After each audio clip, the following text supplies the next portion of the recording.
Oi, gente! Eu sou a Sara, serva, amiga e filha de Deus. E você está no canal Sobre o Reino.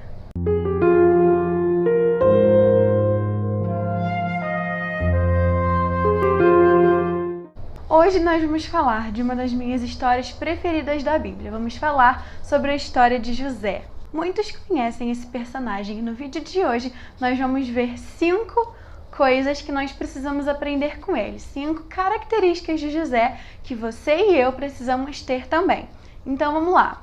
Antes de ver as 5 coisas, vou contar para vocês um pouquinho da história de José, para você se situar mais, principalmente se você não conhece.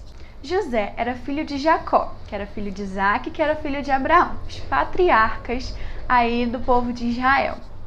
Jacó, ele teve filho com 4 mulheres, 2 esposas dele e 2 concubinas, que foram Raquel e Lia, Bila, que era serva de Raquel, e Zilpa, que era serva de Lia. José era filho de Raquel, assim como Benjamim, seu irmão, e além de Benjamim, ele tinha mais de 10 irmãos. Acontece que esses irmãos, eles tinham inveja de José, porque José era o filho preferido de Jacó, porque Jacó amava muito a Raquel. Inclusive, Jacó tinha dado de presente para José uma túnica e os outros irmãos ficaram com mais ciúme ainda. Outra coisa que aumentou essa inveja deles foi 2 sonhos que José teve. Um sobre as estrelas do céu, o sol e a lua, e outro sobre feixes de trigo. Os 2 sonhos significavam que a família dele se prostraria diante dele algum dia, e isso aconteceu, como nós vamos ver. José, ele contava para Jacó tudo o que estava acontecendo com seus irmãos. Ele era aquele irmão meio dedo duro, mas ele não ligava muito para o que os outros estavam falando. Ele queria ser fiel ao pai dele e ajudar o pai dele. Então, o pai dele, certa vez, mandou com que ele fosse aonde os irmãos dele estavam trabalhando. Quando os irmãos avistaram José chegando de longe, planejaram matá-lo, mas um dos irmãos não deixou. Então, eles decidiram vender José. Venderam José para uma caravana de ismaelitas que estavam passando ali próximo. Com isso, José foi levado até o Egito. E aí, dos ismaelitas, ele foi vendido para Potifar. Potifar, ele era oficial de Faraó, ele era comandante da guarda, era um homem muito importante. E José foi parar na casa dele. Como tudo que José fazia tinha bons resultados, ele acabou virando o mordomo daquela casa. Abaixo de Potifar estava José. Tudo que era de Potifar estava sob o comando de José. Mas algo inesperado acontece. A esposa de Potifar fica dando em cima de José, querendo dormir com ele. Mas José sempre dava um jeito de sair, de falar que não queria. Certa vez eles estavam sozinhos em casa.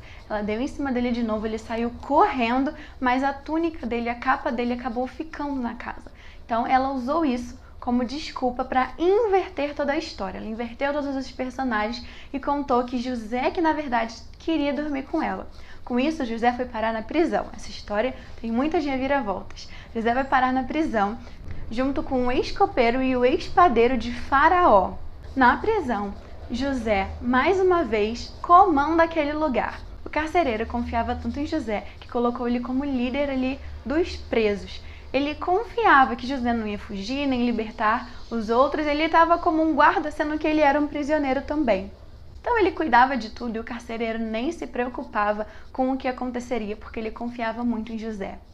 Em uma noite, o copeiro e o padeiro, que estavam presos também, tiveram um sonho muito intrigante. Então José interpretou o sonho deles. Aquilo que José tinha falado se cumpriu, mas eles se esqueceram de José completamente. José continuou preso por mais 2 anos.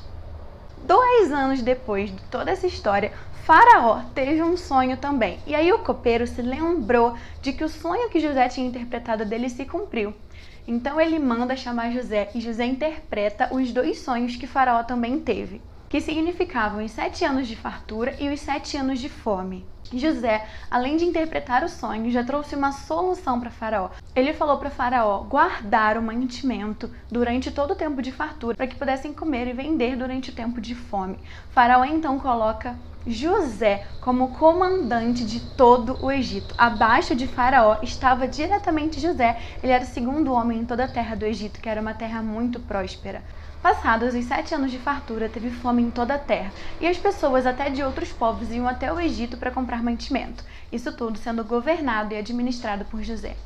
Uma dessas pessoas que foi até lá foram os seus irmãos. Seus 10 irmãos, tirando Benjamim, que ficou com Jacó em casa, foram até lá para comprar mantimento.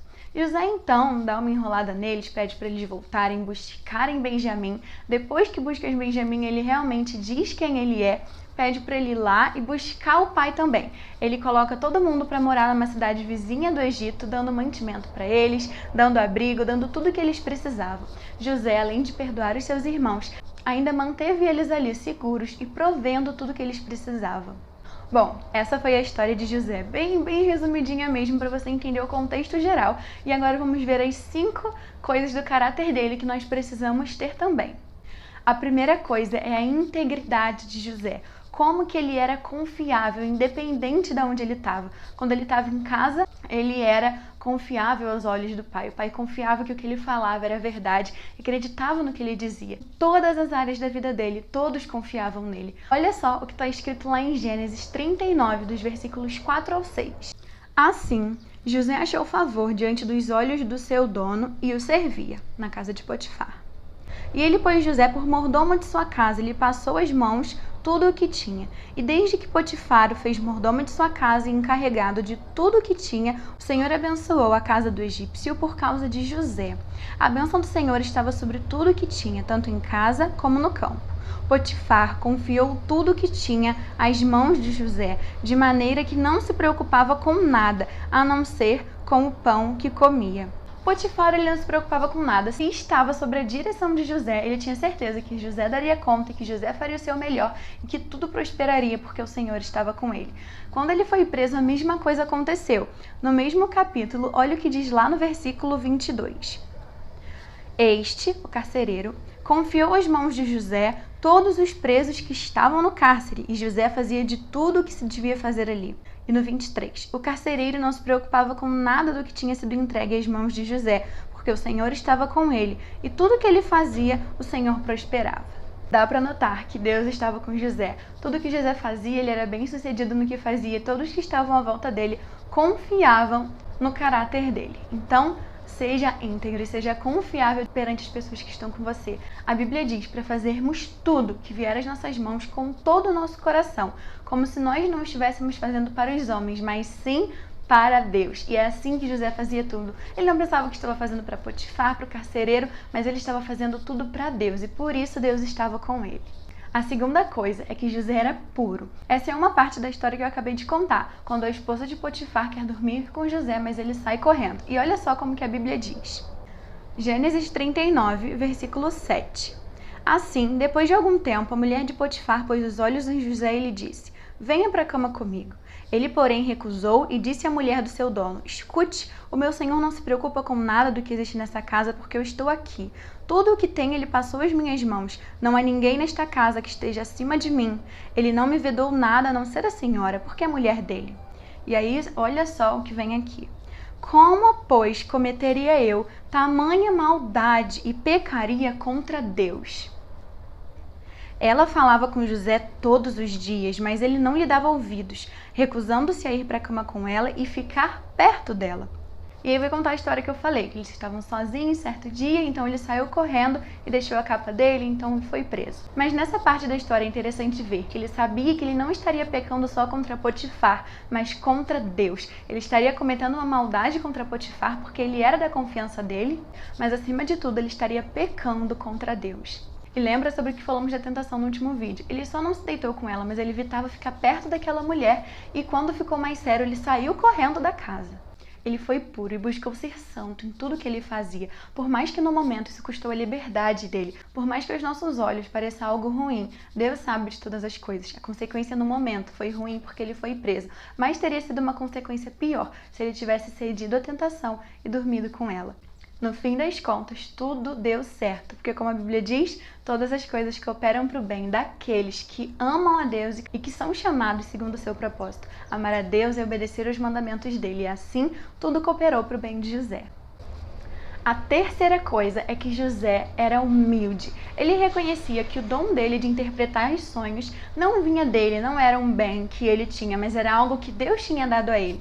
Lá no versículo 8 do capítulo 40, quando ele vai interpretar os sonhos dos outros prisioneiros, ele diz assim: Não pertencem a Deus as interpretações? Contem-me o sonho que tiveram. Então ele já estava dizendo que as interpretações cabiam apenas a Deus. Quando ele está diante de Faraó, ele diz a mesma coisa.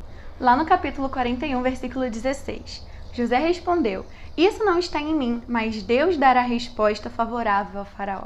Ele sabia que não era dele, mas era de Deus. Ele dava a glória devida a Deus, ele confiava no que Deus faria. Mesmo quando a situação estava difícil, mesmo quando ele precisava da ajuda de Deus, mesmo quando era algo que ele sabia, porque ele tinha esse dom. Nada disso, o dom vinha de Deus, ele era apenas um instrumento. A quarta coisa era o amor de José. Como que ele era amável com os seus irmãos e com os outros que o cercavam. Apesar dos seus irmãos terem inveja dele, quererem matá-lo, depois venderem ele ao Egito e ainda mentiram para o pai falando que José tinha morrido. Não contei isso lá no começo. Quando os irmãos precisam do alimento, ele dá o alimento. Quando os irmãos acham que ele não vai perdoar, ele perdoa. E como eu falei antes, além de perdoar, ele supre a necessidade dos irmãos. Isso que eu acho mais bonito. Ele não fala, eu te perdoo, eu não tenho rancor, mas você fica lá na casa do nosso pai e eu fico aqui no Egito. Não, toda a terra passava fome, os irmãos precisavam dele. Então ele hospeda os irmãos onde ele estava, depois arruma uma cidadezinha ali próxima, só para os irmãos ficarem. Ele cuida dos irmãos. Quando Jacó morreu, os irmãos de José tiveram medo que José se voltasse contra eles. Então disseram que Jacó havia mandado que José os perdoasse. Mas José não os perdoa porque Jacó mandou. Ele perdoou porque ele amava os irmãos dele. Assim como Deus nos ama, nos perdoa, ele fez isso também com os irmãos. Olha só o que está lá em Gênesis 50, no versículo 15. Vendo os irmãos de José que seu pai já era morto, disseram: é possível que José tenha ódio de nós. Certamente nos retribuirá todo o mal que lhe fizemos. Mas olha só o que José responde lá no versículo 19. Mas José respondeu: não tenham medo. Será que eu estou no lugar de Deus? Vocês, na verdade, planejaram mal contra mim, porém Deus o tornou em bem, para fazer como estão vendo agora, que se conserve a vida de muita gente. Portanto, não tenham medo, eu sustentarei vocês e os seus filhos. E assim José os consolou e lhes falou o coração. Como nós vimos no ponto anterior, ele reconhecia a bondade de Deus. Por mais que ele tivesse passado por muitas situações difíceis, Deus tornou o mal em bem. E aqui ele ainda usa isso como mais um motivo para perdoar os irmãos. Ele não está no lugar de Deus, ele não está no lugar de quem vai fazer a justiça, de quem vai condenar ou não. Ele simplesmente está no lugar de irmão que ama os outros. E a quinta e última coisa que José era perseverante. Aqui não trouxe nenhum versículo específico porque é sobre toda a história dele. Nós vemos como a história tem altos e baixos, depois alto, depois baixo de novo. Olha só. Primeiro ele era filho, o filho mais amado. De filho ele passa a escravo, vendido pelos seus próprios irmãos. De escravo ele passa a ser mordomo de Potifar, um dos maiores homens do Egito. De mordomo ele passa a ser prisioneiro, mas mesmo lá Deus estava com ele. E por fim, de prisioneiro, ele passa a ser governador de todo o Egito. José teve muitos altos e baixos na vida dele, mas em tudo ele louvava o Senhor. Em tudo ele confiava na promessa de Deus, confiava no sonho que Deus tinha dado para ele, que Deus cumpriu no final da história. Ele dava glória a Deus por tudo, seja na prisão, seja como escravo, seja como governador. Não importa a situação, ele continuou lutando, sabendo que tudo mudaria, sabendo que as coisas ruins cooperaram para o bem dele. Ele confiava em Deus. Isso é o mais bonito de José. O mais bonito que em toda a história ele sofreu tanto, mas ele glorificou a Deus em tudo e não guardou rancor daqueles que fizeram mal para ele. Seja perseverante, não importa o quanto está difícil, não importa se agora você está como governador ou se agora você está como escravo, como prisioneiro, não importa a situação que você está passando. Confie em Deus, confie no plano que Ele tem para você. Se ele não tivesse sido vendido aos ismaelitas, ele não teria se tornado governador um dia, porque foi assim que ele foi parar no Egito, foi assim que Deus tinha escrito a história dele para acontecer. Por mais que aos olhos humanos não pareça algo bom, diante de Deus é assim. Então é isso, eu espero que Deus tenha falado ao seu coração. Já anote essas 5 coisas para que não falte na sua vida. Deixe seu like se você gostou do vídeo, não se esqueça de se inscrever aqui no canal para receber todos os vídeos. Deixe aqui nos comentários qual é a sua história preferida da Bíblia, quem é o personagem que você mais gosta, Obviamente depois de Jesus, que ele é sempre o preferido de todo mundo. Mas tirando Jesus Cristo, qual é o personagem que você mais se espelha, que você mais aprende com a vida dele? Comenta aqui pra gente saber também e comenta o porquê que você gosta tanto desse personagem. Me siga lá no Instagram, que é onde eu apareço mais, vou deixar ele aqui pra vocês. Eu te encontro aqui na semana que vem pra mais um vídeo.